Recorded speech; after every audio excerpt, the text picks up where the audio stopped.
Bien, tiro al blanco de nuevo con ustedes. Bueno, en la interna del danilismo no hay sorpresa.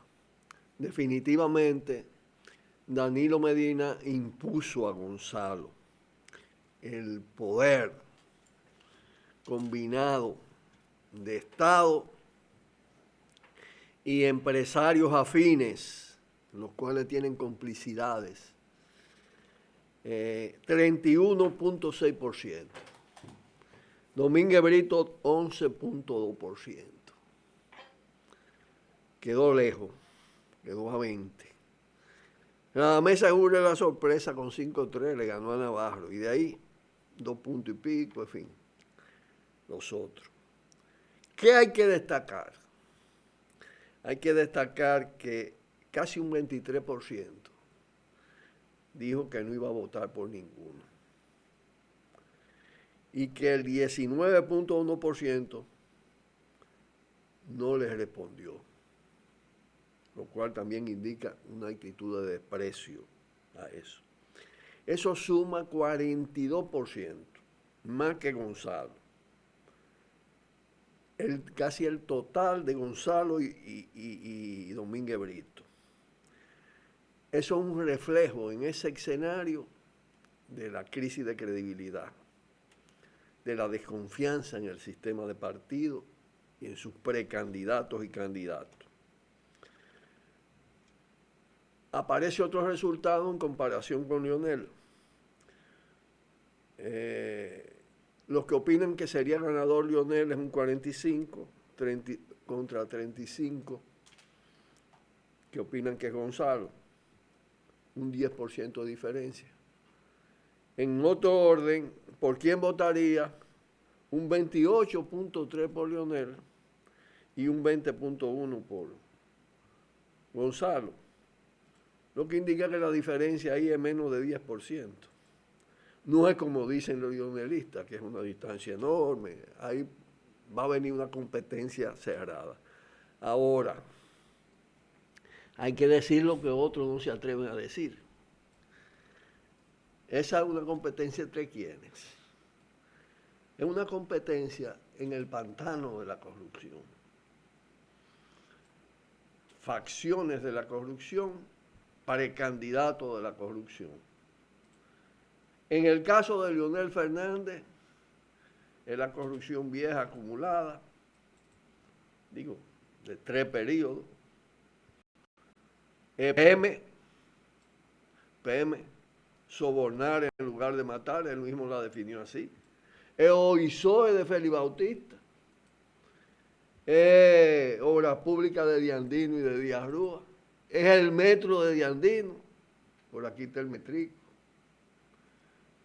Es la transacción de Fomper, la estafa de los tolerada por Lionel y apoyada, la estafa de los Vicini en el caso de Fomper, de las eléctricas privatizadas. Odebrecht es el 30% de los contratos sobrevaluados, un poco más. Super Tucano, la Embraer, una estafa de más de 80 millones de dólares. El CEA, la Junta Central Electoral de Rosario, las cuentas de Rosario, que no es cualquier cosa, los escáneres. Entonces es el político que se enriquece de la corrupción y que enriquece a su clan en el ejercicio de la presidencia de la República, con componentes de narcocorrupción. Casos Quirino, Nelson Solano, Márquez, el hombre de la Torre Atiemar, del tiempo Márquez. Es una gama. Entonces Gonzalo es el empresario medio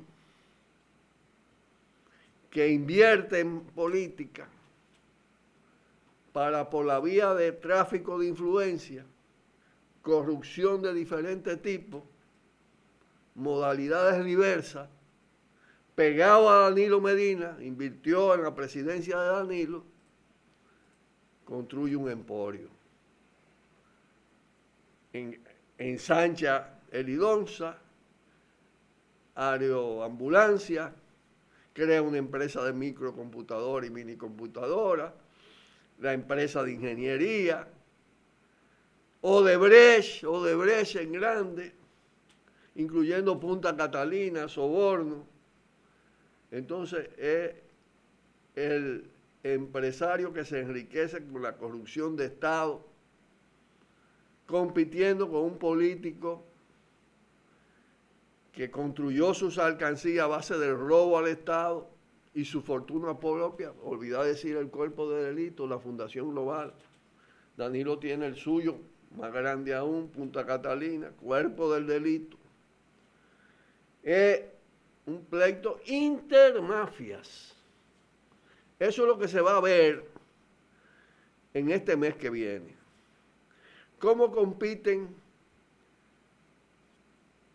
esas dos mafias por la candidatura presidencial de la corporación? ¿Y qué efecto puede tener esto? Es temprano para vaticinarlo, pero puede ser incluso efectos traumáticos, de choque, de desgarramiento fuerte. Hay que ver cómo se van a manejar esa primaria con una junta que además es parcial, porque ese sistema responde a Danilo, al danilismo. Entonces, eso está por verse, pero más allá de lo personal, del político corrupto, del empresario corrupto, en competencia, hay que ver lo estructural.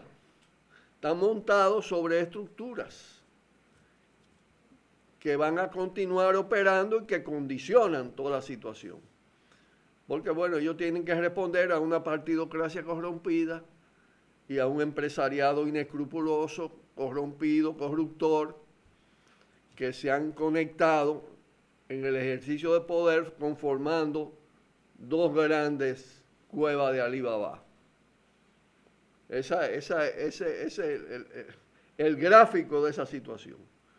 Bueno, pues no hagamos vaticinio categórico, ese choque va a ser fuerte y yo siempre lo he dicho, ojalá que se maten por ahí, porque para lo que vale esa fuerza que controlan el PLD, hay que desearle que fracasen absolutamente en todo. Claro, no solo a ellos, porque es el sistema de partido que está en la misma tesitura. Pausamos y volvemos.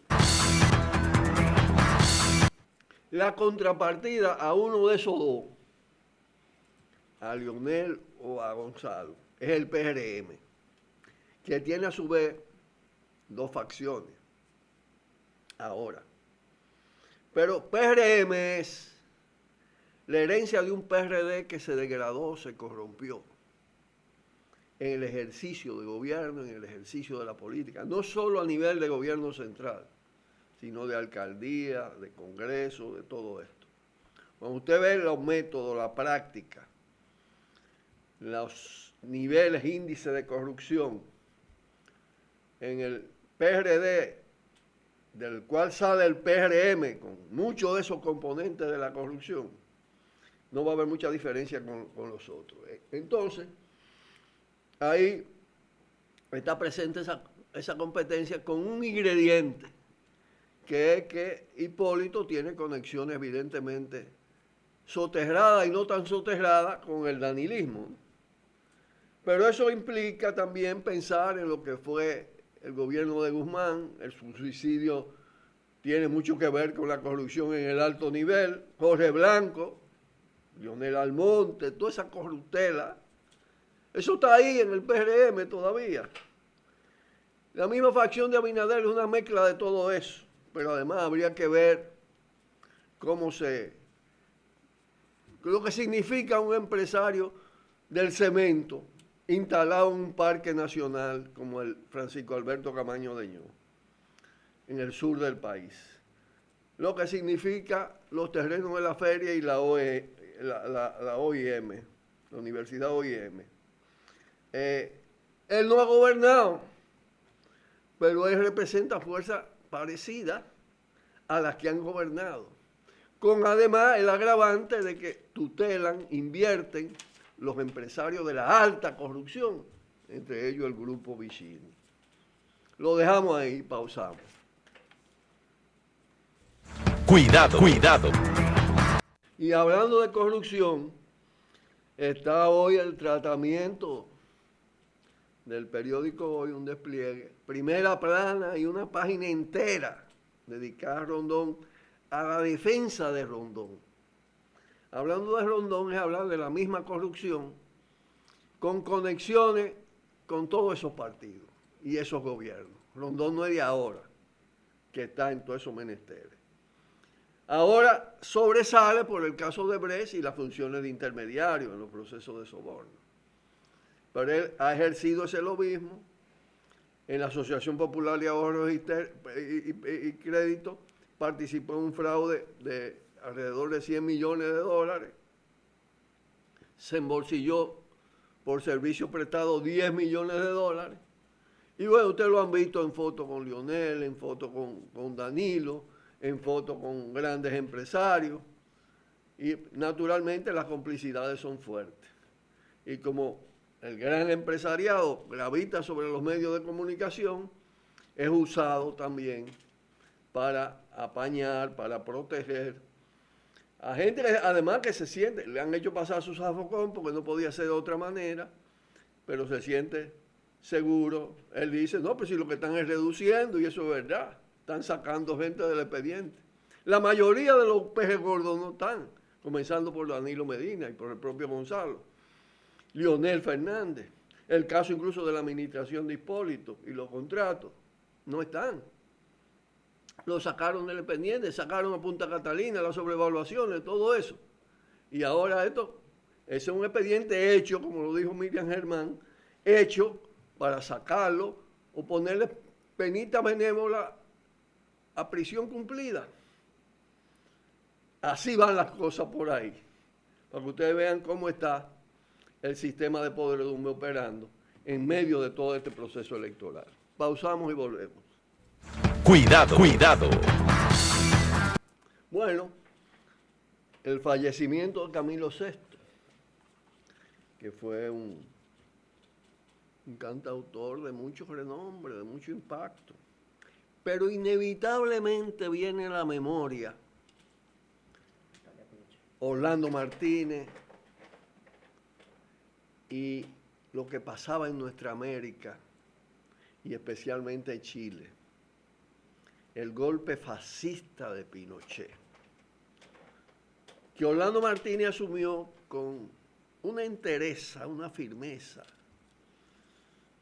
Esa era una palma de fuego, esa columna de la solidaridad con el pueblo chileno, con Víctor Jara, denunciando las torturas, lo que pasaba en el estadio. Bueno, aquí también hay que decir lo que otros no se atreven a decir, no se atreven ni siquiera a recordar. Salvo uno que otro a su manera. Pero es que este es un caso que merece destacarse. Porque Orlando Martínez escribió una serie de artículos, creo que fueron 3, titulados Camiloche, en obvia alusión a Pinochet. ¿Por qué? Porque Camilo VI, y a Orlando le importó la popularidad de Camilo VI y lo bueno que pudiera hacer en su género musical. Orlando, cuando escuchó la noticia de que había participado en el Festival de Villa del Mar y se había entrevistado con Pinochet en medio de ese mar de sangre, lo denunció. Porque Camilo VI estaba precisamente pautado en esos días para una programación en el Jaragua. Esos artículos de Orlando Martínez dieron lugar a un fenómeno inédito entonces en la historia de la comunicación y del impacto de la verdad y del valor en la vida dominicana, y todavía no igualado. Que fue a un tipo con esa popularidad, le frustró el concierto. Fueron 3 gatos que no pasaron de la puerta. No se atrevieron ni siquiera a montar. Y no es como dice un columnista, o mejor dicho, el director del Diario Libre, en una columna que escribió, que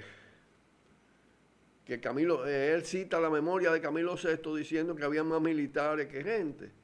No, eso no se militarizó de tal manera. Ahí lo que hubo fue un gran vacío de la sociedad, un repudio de la sociedad Camilo VI, por haber acompañado, por haberse abrazado a Pinochet. Ese es un hecho que merece ser recordado permanentemente y que le da valor a la denuncia veraz, al posicionamiento sin condicionante. No importa, pasó en otra dimensión, con otra característica recientemente, con Juan Luis Guerra, haciéndole el juego a la agresión a Venezuela, del lado del neofascista Duque, Uribe, toda esa derecha latinoamericana. Juan Luis, con todas sus calidades y cualidades, jamás debió dar ese paso, por unos chelitos, además, ya siendo millonario y multimillonario. Incluso no se corresponden con sus primeros años en la canción y en el arte.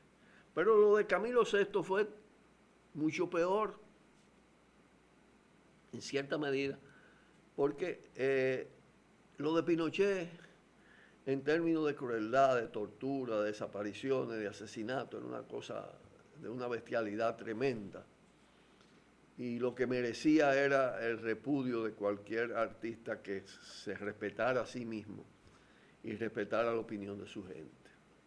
Y fíjense ustedes cómo impactó todo eso en la República Dominicana y de qué manera. Que una convocatoria de ese nivel en el Hotel Jaragua recibió un rechazo total de la sociedad dominicana. Por eso, no importa a veces el costo inicial que pueda tener, lo controversial que pueda ser una determinada actitud, si ella responde esencialmente a la justicia, si ella tiene una fuerza moral, ética, hay que asumirla. Y por eso este espacio no va a fallar ni va a ceder en eso. Aquí se dice, se puede decir lo que otros y otros no se atreven a decir, por temor, por conveniencia, por negocio, por lo que fuere. Este espacio responde a la búsqueda de la verdad, que siempre es una aproximación, en fin de cuentas, no es la verdad absoluta, pero es esa intencionalidad es lo que le da calidad al comentario, calidad a la denuncia, calidad al análisis. Es precisamente no dejarse condicionar por los intereses dominantes, ni siquiera por la popularidad en términos de populismo de cualquier personaje. Aquí el tema antihaitiano es un tema que tiene mucha presencia en una parte importante de la sociedad dominicana, por la manera como se ha manipulado la conciencia. Y hay muchos que silencian todo esto, lo que significa esa forma de racismo, esa forma de nazi-racismo en la República Dominicana. Pero este espacio no va a ceder absolutamente en eso, y por eso recordamos a Orlando, y recordamos a Orlando en relación con ese hecho singular en la historia de la comunicación dominicana. Nos despedimos de ustedes y le damos un fuerte abrazo hasta el día de mañana. Buenas tardes. Por el multimedio, Tiro al Blanco. Bajo la coordinación y participación de Narciso Isa Conde. La verdad sin dobleces. Para hacer realidad los ideales del Coronel Camaño y el inmenso Che Guevara. Cuidado, cuidado. Tiro al Blanco.